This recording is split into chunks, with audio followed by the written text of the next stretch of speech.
Muy buenos días, amigos televidentes. Sean todos ustedes bienvenidos a nuestra presentación del programa Puntos de Vista del día de hoy. Tengo mucho placer en compartir con todos ustedes una entrevista con don Pepe Abreu, quien es el presidente de la Confederación Nacional de Unidad Sindical, CENUS. Vamos a estar conversando con él sobre temas que tienen que ver con los trabajadores dominicanos. Los saludo como siempre con la hermosura floral del Jardín Ilusiones, su mejor opción para sus eventos familiares y empresariales. Vamos a comerciales, volvemos con todos ustedes.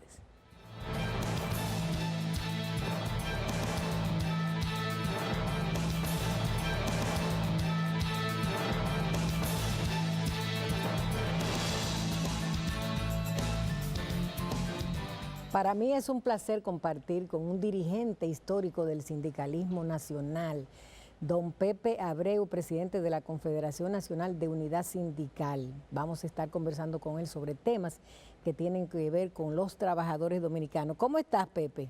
Bien, Dani, encantado de estar en Punto de Vista una vez más. Una vez más. Yes. Siempre estabas aquí con mi madre, doña Pía Rodríguez. Este programa tiene una historia, un encadenamiento. Esa familia Rodríguez Gori, sí, tiene un vínculo con los medios, con la historia de la televisión. Así es. Que hay que resaltarla en una parte por ahí. Un día hay que resaltarla. Bien, nosotros estamos en el aire y fue el primer programa de panel que tuvo Color Visión y estamos aquí 50 y pico de años después. Vamos a entrar en materia, Pepe. Hablemos del tema lógico, la visita del secretario de Estado norteamericano que estuvo con nosotros, Marco Rubio, hace unos días. Entonces queremos saber cuál es la impresión que te dio la presentación de él y su promesa de que Estados Unidos no impondrá deportaciones masivas a la República Dominicana. Por cuestiones históricas de principio, que conocen muy bien, ¿verdad? Uno con Estados Unidos siempre tiene reserva su comportamiento, porque se dice, ellos no tienen amigos ni enemigos, tienen intereses, ¿verdad? Así es. Pero alrededor de la visita de Marco Rubio se había creado toda una expectativa sobre un supuesto mandato que traía de pretender, supuestamente, imponernos una migración masiva. Más de lo que es con el tema del vecino país, Haití. Y fue un respiro para la población y una sorpresa, diríamos así, agradable escuchar lo que dijo, en el sentido de que no se le podía pedir a un país, ¿verdad?, asumir ninguna migración masiva. Claro. Eso es importante, sobre todo reconociendo que República Dominicana ha sido el país más solidario con la situación haitiana, no ahora, en todas las circunstancias, en el terremoto, en las desgracias permanentes que ha vivido este pueblo. Siempre República Dominicana ha sido capaz de dar la cara, ¿verdad?, asistir y ser un país solidario. Entonces, por eso fue importante que este hombre tan importante, ¿verdad?, en la diplomacia mundial, porque es diplomático quizás más importante de la primera potencia, el ministro más importante de la primera potencia, pues hiciera ese señalamiento. Eso fue vital, que lo dijera, y sobre todo que de una u otra forma tuviera sobre República Dominicana calificativo que no lo expresó, inclusive, en otro de los países que visitó en la gira, ¿verdad? Porque todo el mundo sabe que estuvo en Centroamérica prácticamente entera. Sin embargo, aquí... A Panamá no le fue muy bien con lo del canal. Exacto, aquí se desbordó en elogio, ¿verdad?, hacia el país. Lo que evidencia, ¿verdad?, que este país tiene y deja una buena impresión, siempre en los visitantes de cualquier tipo, siempre así. Sí.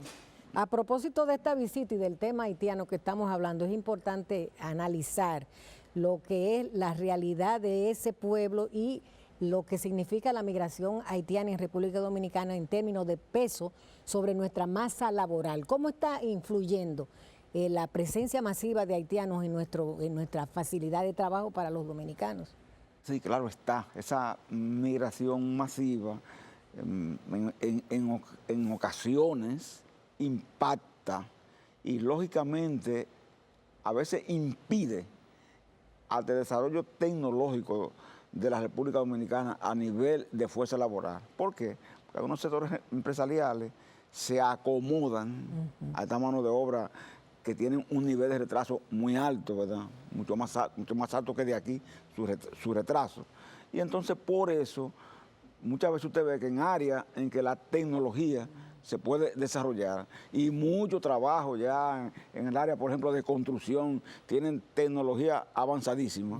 Todavía aquí se siguen haciendo trabajo acudiendo a métodos rudimentarios que requieren una gran cantidad de mano de obra que hoy no es tan necesaria. Cuando usted le habla a la gente, por ejemplo, del sector azucarero, que son afiliados nuestros, ¿verdad? Sí. Y uno habla con las empresas y le dice, ¿y por qué nosotros permitimos que año tras año tengamos en OIT y en otros escenarios una acusación permanente de trabajo esclavo en los ingenios, de trabajo infantil, de cosas por el estilo, que muchas no son ciertas, Dania, pero que como se ha creado toda una leyenda, siempre se cree que es así y es un recurso débil a la imagen de República Dominicana. Y uno le dice, ¿por qué no se mecaniza esa industria, verdad? Por ejemplo, la azucarera. Bueno, te dicen que las maquinarias no se adaptan a la caña que está en alto y que por eso hay que todavía acudir al sistema de brasero, etcétera, etcétera. Entonces uno a veces desconfía de que sea cierto y cree que son excusas para seguirse acomodando, ¿verdad? A ese medio, o sea, a ese método de trabajo, evidentemente primitivo.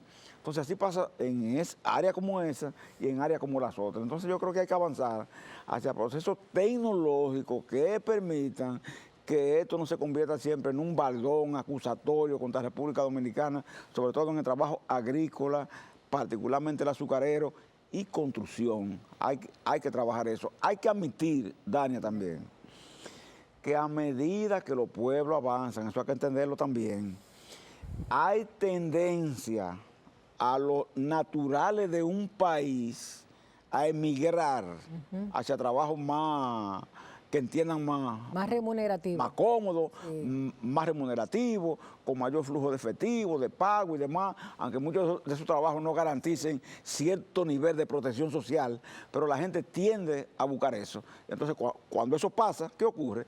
Como no hay espacio vacío, alguien lo llena y por lo general terminan llegando los inmigrantes. ¿Qué es lo que uno se tiene que quejar aquí? Y eso hay que decirlo. Dania, que tú no puedes tener, por ejemplo, una empleomanía, por ejemplo, para los quehaceres domésticos, compuesta, por ejemplo, por trabajadores migrantes haitianos, mujeres especialmente. Y tú tener una persona que no tenga un papel, Dania, que tú no sepas cómo se llama, que tenga un nombre, que adopte un nombre, ¿verdad?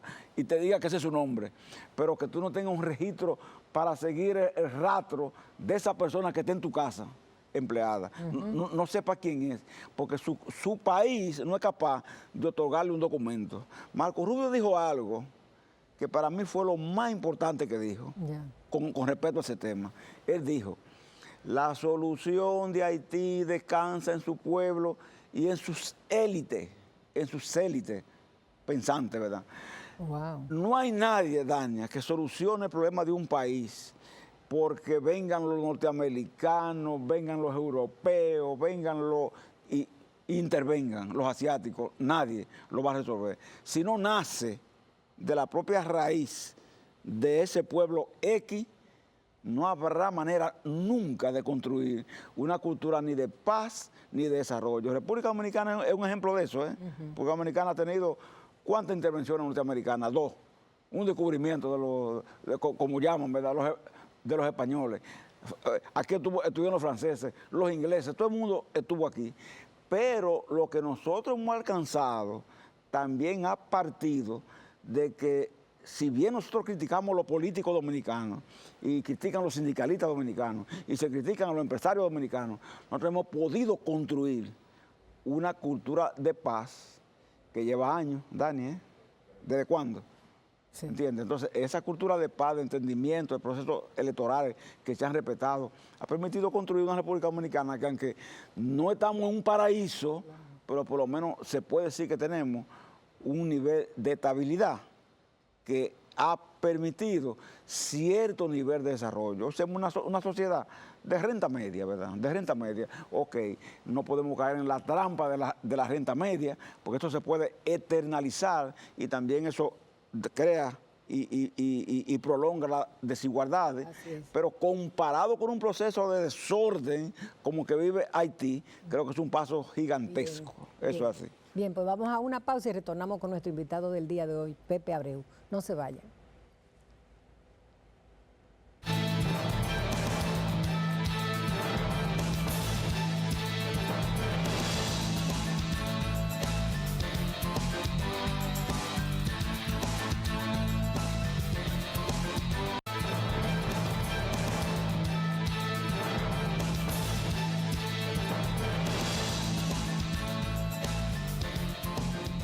Conversamos en el día de hoy con don Pepe Abreu, presidente del CENUS, Confederación Nacional de Unidad Sindical. Para el próximo miércoles está programada una importantísima reunión del Comité Nacional de Salarios, en el cual se va a discutir una propuesta de aumento salarial para los trabajadores dominicanos. Así que yo quisiera que don Pepe hablara de este tema.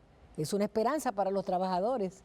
Bueno, sobre todo, Dania, porque hay que tomar en cuenta que esta tarifa en su revisión tuvo un paso inédito en su convocatoria, y fue que hubo una propuesta presidencial preanunciada antes de la convocatoria del comité. Es decir, el presidente de la República en la semanal, propuso un aumento de 20% a esa tarifa, como sugerencia, ¿verdad?, de la parte gubernamental. No nos olvidemos que se integra el comité por 3 sectores: el gubernamental, el empresarial y el sindical. Entonces, una de las partes, que fue la gubernamental, propuso un 20%. La parte nuestra fue al comité con una propuesta de 30%. El sector empresarial, su vocero, dijeron no estar listo para hacer propuestas, porque a ellos les había sorprendido el adelanto de la convocatoria, porque según su criterio la tarifa vence en abril. Pero además ellos dijeron que necesitaban todavía consulta con las diferentes asociaciones. Ahí fue que vino el plazo y entonces se puso para el miércoles 12. 11 de la mañana, miércoles 12. ¿Qué esperamos nosotros? Nosotros esperamos que los empresarios, dado que hay 2 propuestas, de 3 de los sectores, 2 han propuesto. ¿Qué esperamos? Que ellos, que son la parte central de esto, porque en definitiva es el empresariado quien paga, ¿verdad? Quien va a pagar, ¿verdad? Vayan, como dice el pueblo. Claramente. Vayan el miércoles, no a otro proceso de teorización y de ganar tiempo, sino que vayan al comité con propuestas que puedan ser negociables. Entonces, hemos ido a los voceros empresariales diciendo que el análisis que nosotros hacemos enfatiza solo el tema canasta familiar, pero que no hace un estudio completo, comparativo de la economía. Dania, así es. Le decimos aquí por punto de vista a ellos: señores, eso le corresponde a ustedes. Ustedes quieren hacer otros aditamentos y agregarle otras visiones a ese documento que se presentó ahí, desde el punto de vista empresarial, háganlo, ¿verdad? Ese es su derecho. Y lo discutimos, pero nosotros tenemos que basarnos básicamente en el tema canasta familiar. Y hay que decirlo, Dani, ni siquiera nosotros nos estamos basando en una canasta familiar completa, porque la complejidad de una canasta familiar completa, Dani, incluye hoy hasta los teléfonos celulares, Dani. Hasta eso es parte de una canasta familiar. Es esencial para la vida. ¿Entiendes? Porque es esencial para la vida. La comunicación. Pero nosotros nos estamos refiriendo casi, Dani, a temas alimenticios, a temas que son necesidades perentorias, como los alimentos, la bebida no alcohólica, el transporte, la educación, a temas así puntuales. Porque si nos ponemos a hablar de canasta familiar completa, la solicitud nuestra no fuera de 30. ¿De cuánto fuera? La canasta familiar hoy. ¿Sabe en cuánto está, Dani? ¿En cuánto? 46,000 pesos. Wow. 46,800 pesos, la promedio. Y con lo que nosotros estamos planteando, con ese 30, no nos olvidemos que esa tarifa abarca 6 salarios mínimos distintos. El más alto son 24.800 pesos. Ese mínimo más alto, aún con ese 30% que los empresarios lo ven mucho, llevaría el salario de la empresa grande a 32.000 pesos. Y si la canasta son 46.800, ¿cuánto es el déficit? El déficit, ¿verdad? Sí. Es evidentemente un déficit alto. ¿Qué quiere decir eso? Que nosotros hemos ido al comité con un criterio de moderación contrario a los estilos tradicionales de sindicalismo, que muchas veces tú recuerdas que ellas luchan, que pedíamos 100% de aumento, ¿entiendes? 100%. No, ya estamos planteando sumas que son evidentemente moderadas, eso es así. Sí. ¿Y ustedes por qué defienden este 30% realmente? Lo defendemos porque lo vemos como una especie de paliativo, diríamos así, para impactar un sector trabajador que se maneja con déficit que son perfectamente identificables. Porque por un asunto que tenemos que entender. Cuando tú haces el tema de la canasta y la dibujas ahí en un pizarrón, y tú dices, en un pizarrón o en una pantalla, como es ahora, ¿verdad? Yo hablo de pizarrón por la antigüedad, pero en una pantalla, y la pones ahí, y tú dices, ¿qué es lo que más sube en el movimiento de los precios, en la evolución de los precios continuos que se produce? ¿Qué es lo que más sube? Y tú te vas a dar cuenta, Dania, que lo que más sube, porque nosotros lo vivimos en la práctica, es lo que es indispensable, lo que es inaplazable. ¿Qué es inaplazable? Los alimentos. Los alimentos. Tú no puedes aplazar los alimentos, ¿verdad? Tú no puedes decir que déjame dejar esto para después. Tú puedes decir, yo voy a comprar una blusa, más tarde, el mes que viene, o en diciembre la voy a comprar una blusa, unos zapatos, que yo qué. Pero la leche de los niños, la comida, la carne, ¿verdad? El arroz, que yo qué. Eso es cotidiano, es una demanda permanente cotidiana. Y es una demanda permanente que se exige no una vez, sino 3 veces, como poco, ¿verdad? Pero que además tienen otro derivado. Y tú dices, hay artículos que son irrenunciables. Tú dices, los artículos de limpieza de hogar son irrenunciables y son parte de una canasta. Pero los artículos de higiene personal son irrenunciables. ¿Y la medicina, Daniel? La medicina no se cuenta cuando nosotros hablamos de canasta familiar. Debería ponerse. No hablamos de medicina y como tú estás diciendo, debe ponerse, pero no la ponemos, ¿entiendes? Sin embargo, tú tienes en medicina... Una persona no puede dejar de tomar la pastilla para la presión, por ejemplo. Puede dejar de hacerlo, es una necesidad que se convierte en eso. Y hay gente que se toma más de una pastilla, ¿verdad? Al día en este país. Gente que tiene una, es hipertenso, es diabético, es aquello y lo otro. Entonces son cosas relevantes de una canasta que nosotros lo que estamos haciendo es, con ese 30, Dania, planteándonos un paliativo, una especie de amortiguamiento a esas necesidades de ese tipo de productos que son, como se decía antes, de primera necesidad, que no tienen posibilidad de aplazamiento porque son urgencias cotidianas. Hay que tratarlo como urgencia, no como deseo ni como lujo, no,